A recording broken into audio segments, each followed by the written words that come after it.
All right, folks, welcome to week 9. Hopefully, you had a good break, nice and relaxing, we hope. Um, Today's topic is joins.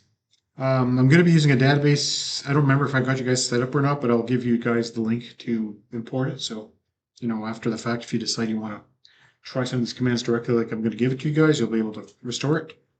Um, Just a bit of background, this database is originally was sourced from a website called FlightAware. If you've never used FlightAware, it's a really cool website where you can actually track flights. Like they're only 15 minutes. I think they're less than 15 minutes delayed.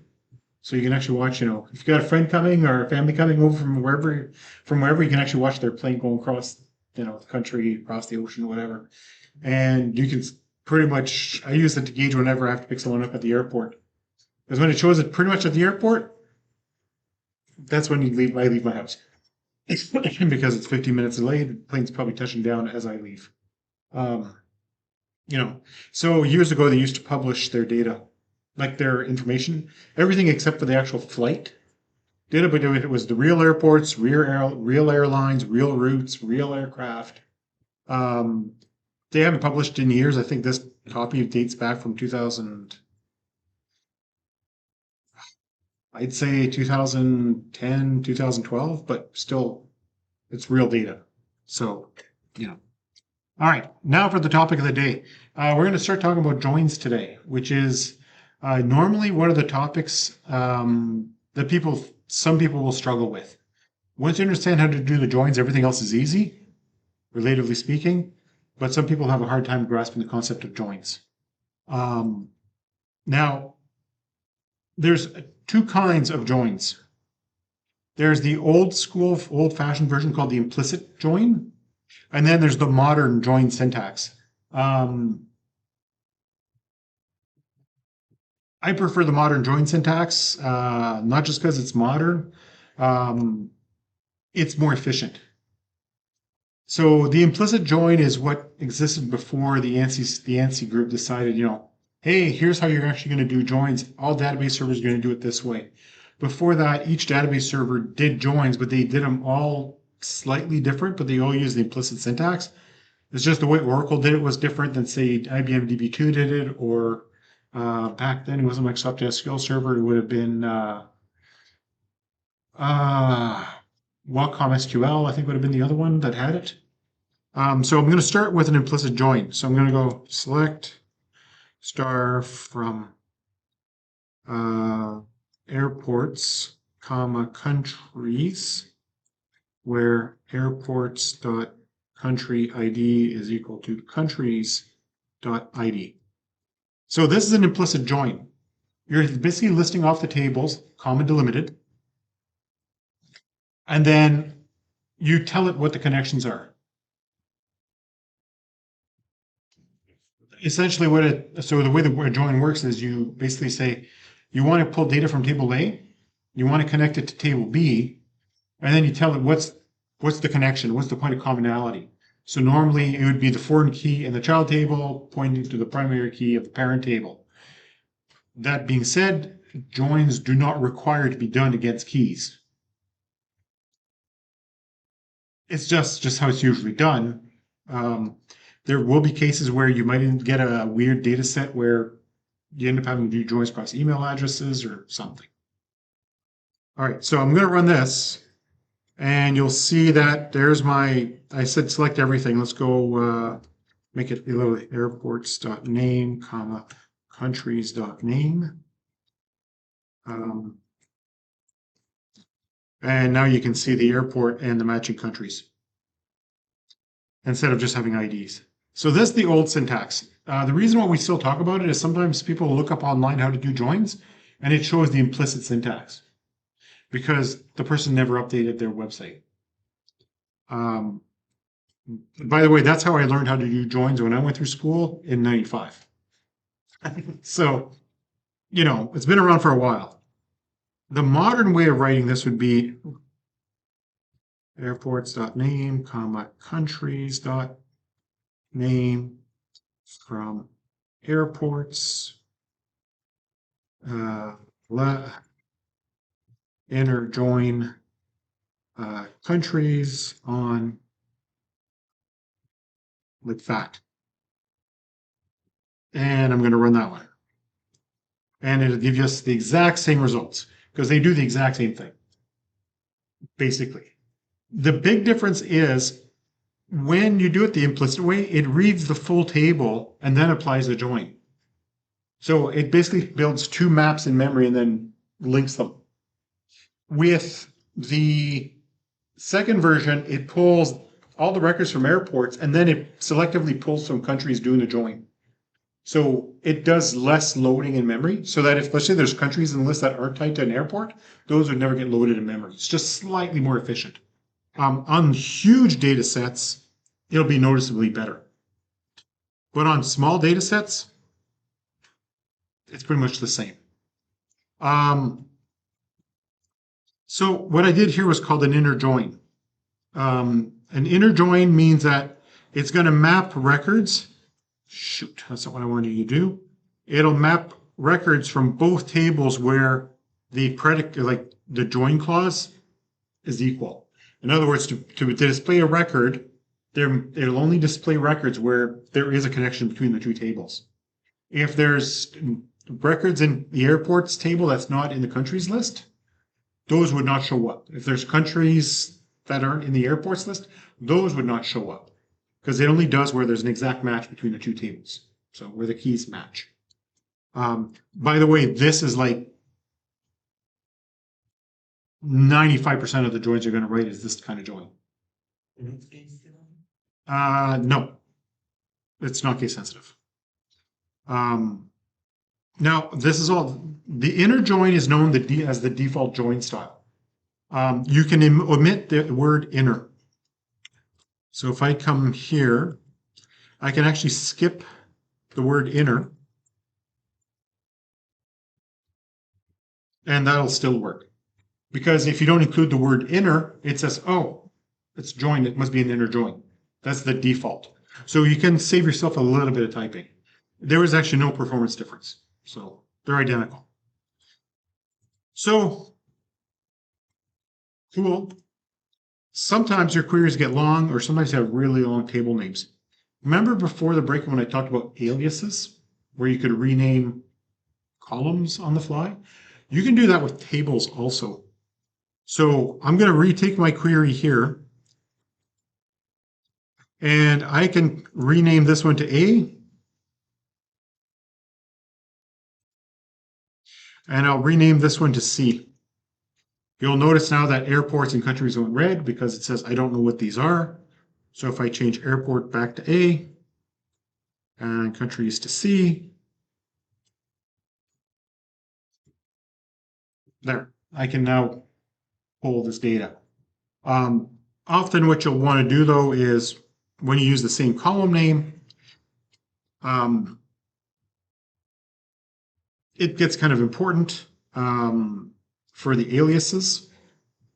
Not just necessarily the aliases, but the, actually I skipped one item.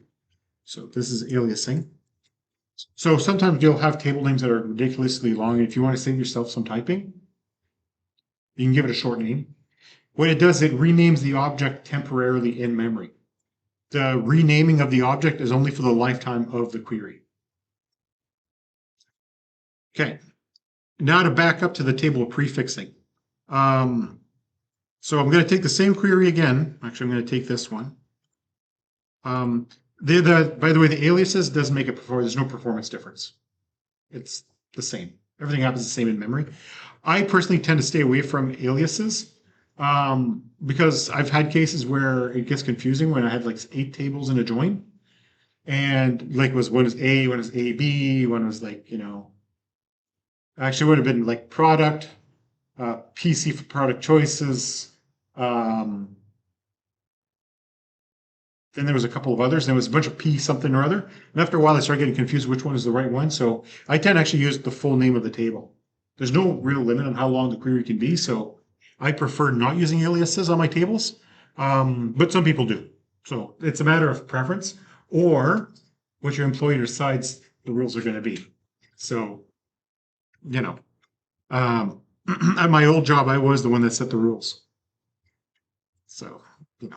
All right, so I'm going to go back up. I was going to talk about table prefixing. So I'm just going to go select name from airports. You notice right now I highlighted yellow because it's going to give me an error message. It's going to be really small for you guys to read, but it says column name and field list is ambiguous.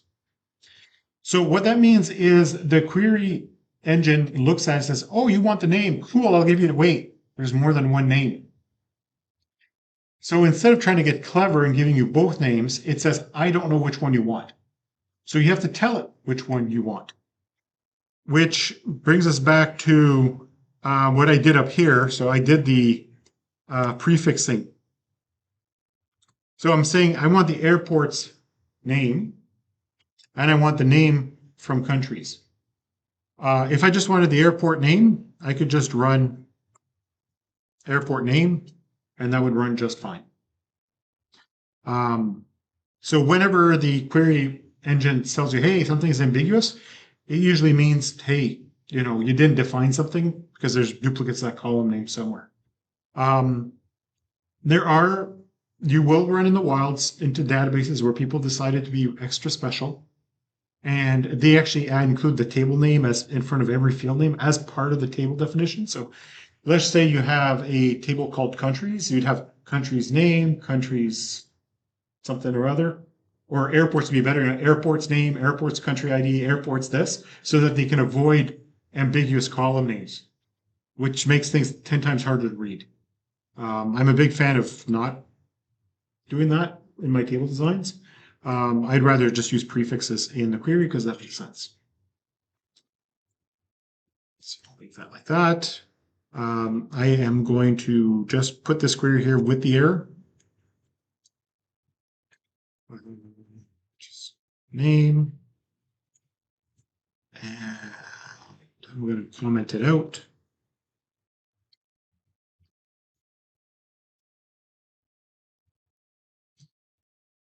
All right.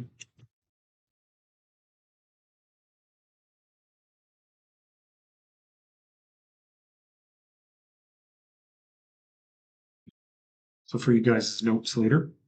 Okay. So that being said, there's no real limit on how many tables you can join. There really is. You can have as many tables in your query as you want, as long as there's a logical connection between them. So I'm going to start with this one because I'm really lazy. Okay. And then I'm going to go join routes on routes.source airport ID is equal to airports.id. And I'm going to stop aliasing just to make the example a little more easy for you guys to follow. Like this. Okay. I'm going to join airlines on routes.airline ID is equal to airlines.id.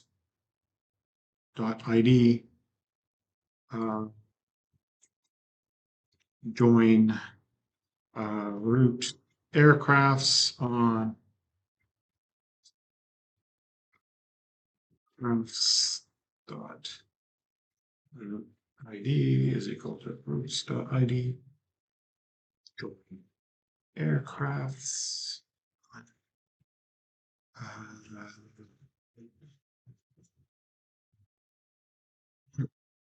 All right, so I just joined a bunch of tables. And I did it off the top of my head, so let's hope I remembered the table structures properly. Then we are going to go airlines.name, comma, aircrafts dot description, and I'm going to run this. So airport name Sochi out of Russia, airlines Aerocondor, and it's a CRJ200. That's kind of interesting. I never wrote the query in quite this order before, because every time I do this every semester, I sometimes change out what I'm querying. So Russia was flying Canadian planes. CRJs are Canadian. They're made in They're made in Quebec. Just so you know. I thought actually that was entertaining because I've never run the query like this, so I got interesting data. Bombardier, if I remember right. Off the top of my head, like it's been years since I've looked into that, but remember the CRJs are made by CRJ 200 stands for Canadian Regional Jet Model 200, and they're made by Bombardier. I'm 90% sure. Um, so yeah, and like I said, it really doesn't really make a difference in the performance. Now, this query will have problems once it gets pulled into an actual application code because the name field is repeated multiple times. So normally here you'd go as airport name, as country name, as airline name, and I'm going to run this, and now I've got nice names. So, okay, so these are all inner joins.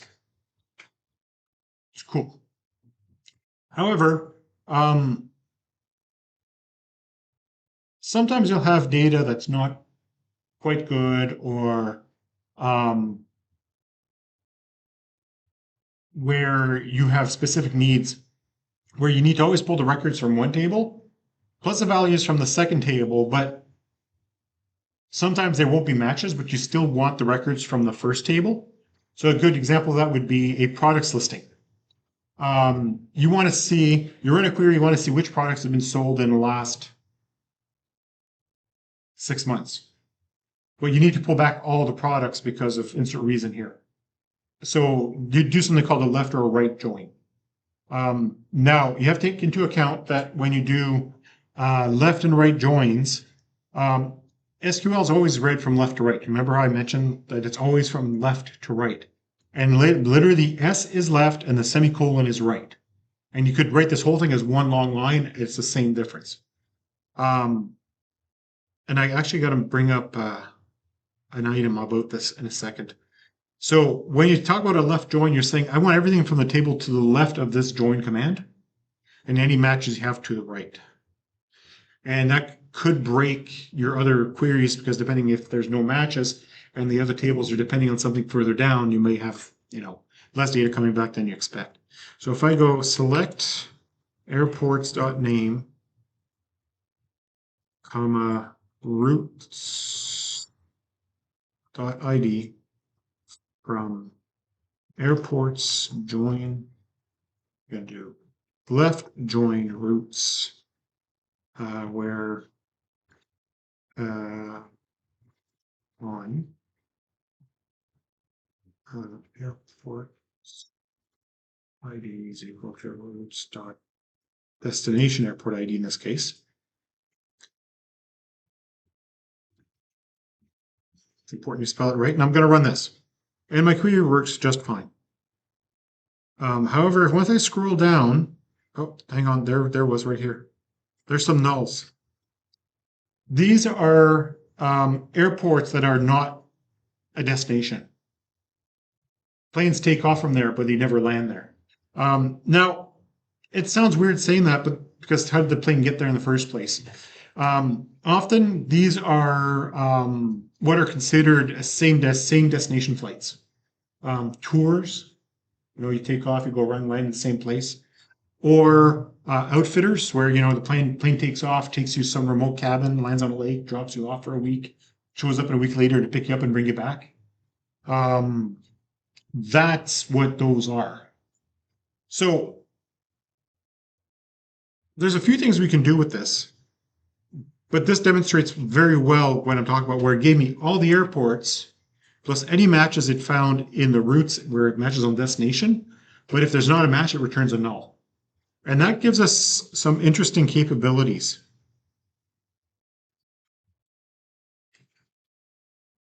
Okay. Where routes.id is null. And now we can just pull the records where the planes take off and they never land anywhere else but where they took off from. And we have a lot of those. Apparently 5,000. if I do this one, how many do I have? 72,000 rows. So, you know, um, there's 5,000, basically 5,000 airports that are used as a starting point, but not an ending point. Some of these airports are not really airports; they're like a strip of dirt. They, I'm guessing based on the name of these are probably in Iceland. Shearwater is in New Brunswick or Nova Scotia, for example. Miramichi, that's New Brunswick. I've driven through Miramichi, that's why I know where it is.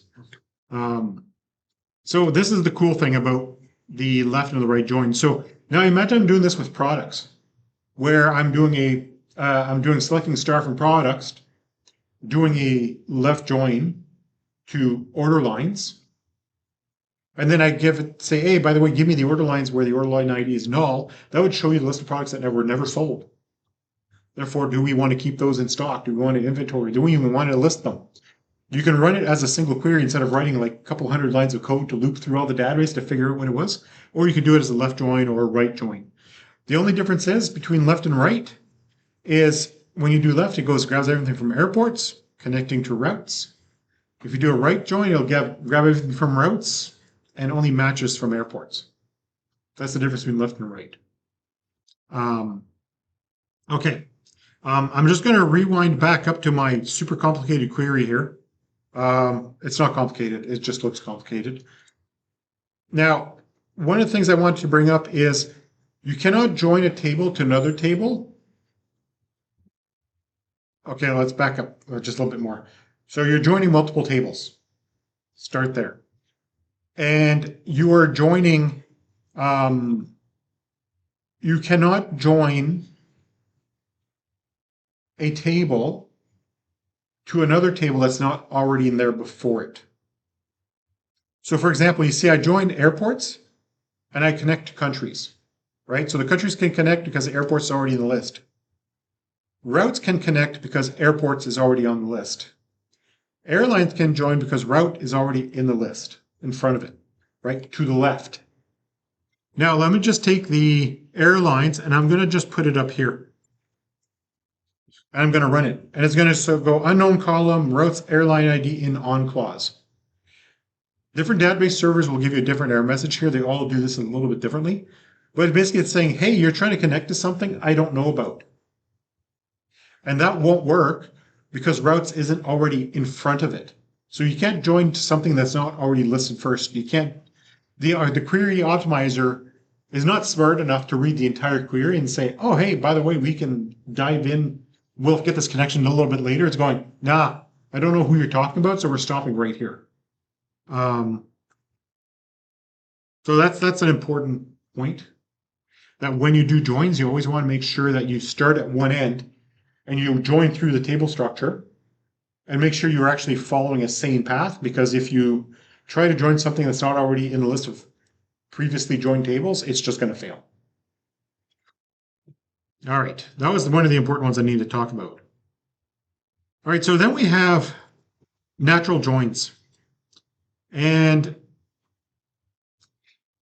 natural joins are joins that happen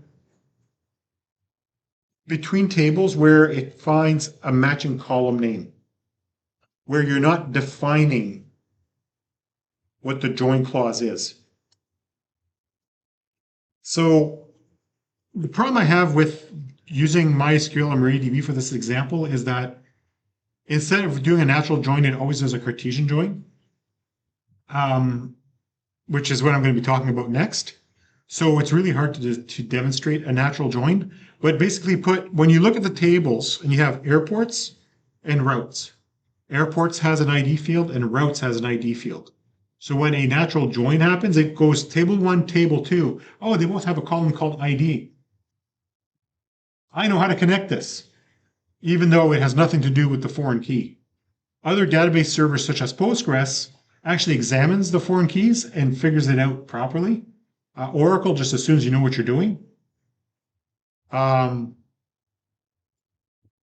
I've been doing this long enough that I know I don't have time, I don't know what I'm doing. But not quite, but I'm just not enough caffeine in my system. So that's a natural join. I'm going to try to get it to behave. Um,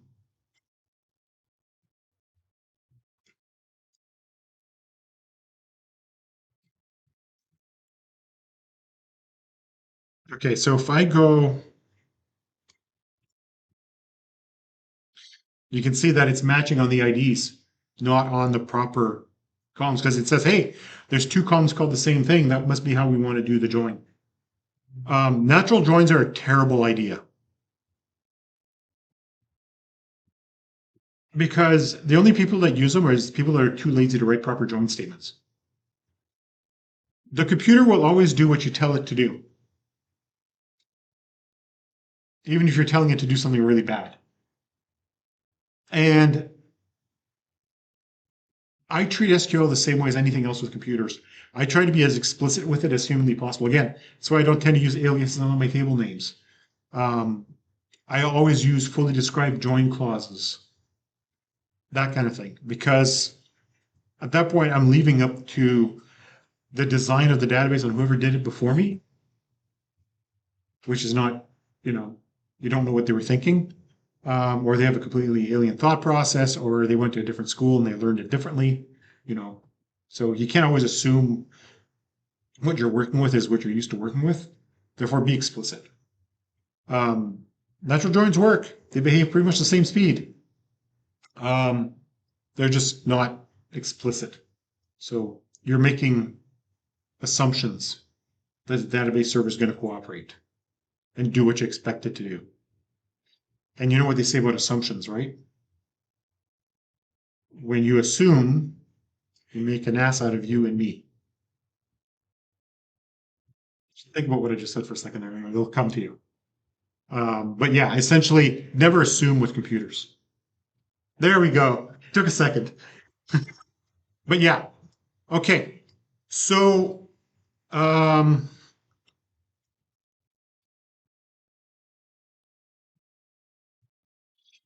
the last kind of join is known as a Cartesian join. The Cartesian joins is you join every row in table A to every row in table B. It basically creates a matrix.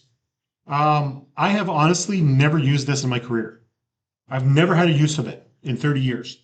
Yes, there's uses for it, usually more in scientific, where you need to map everything from table A to everything in table B. However, I'm still going to show you what it does, and it's kind of cool. So I'm just going to make sure that my database does not exist, and I'm going to create a database called Cartesian, and I'm going to use it. Okay, I'm going to create two tables. They're very simple tables. They don't have primary keys.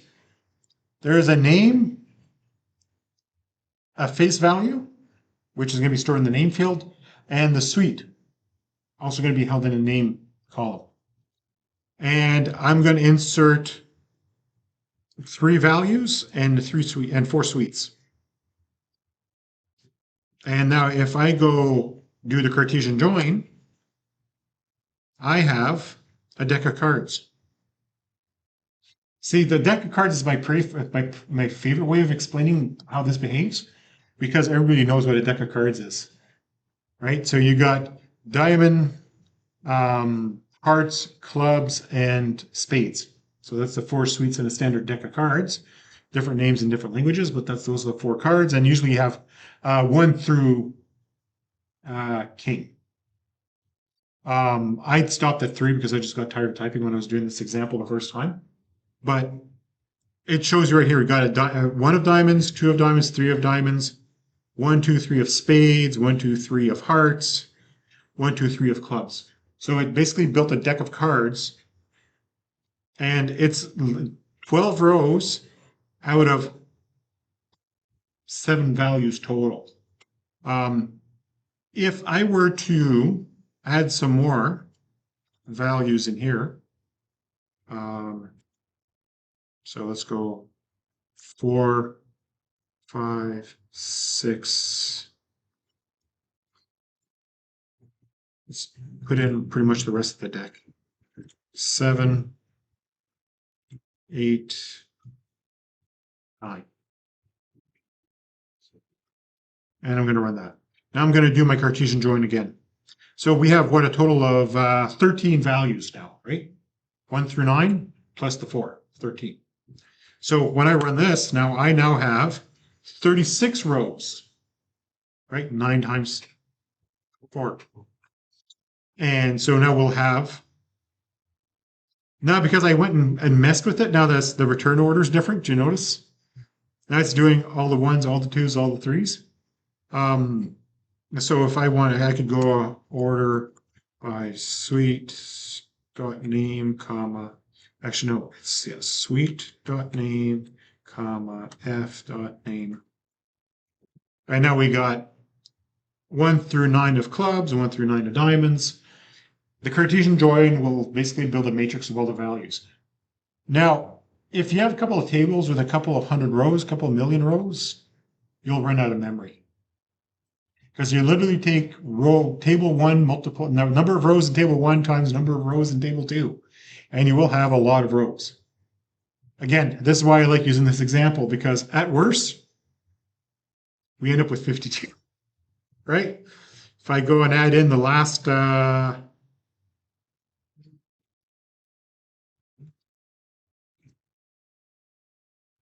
N,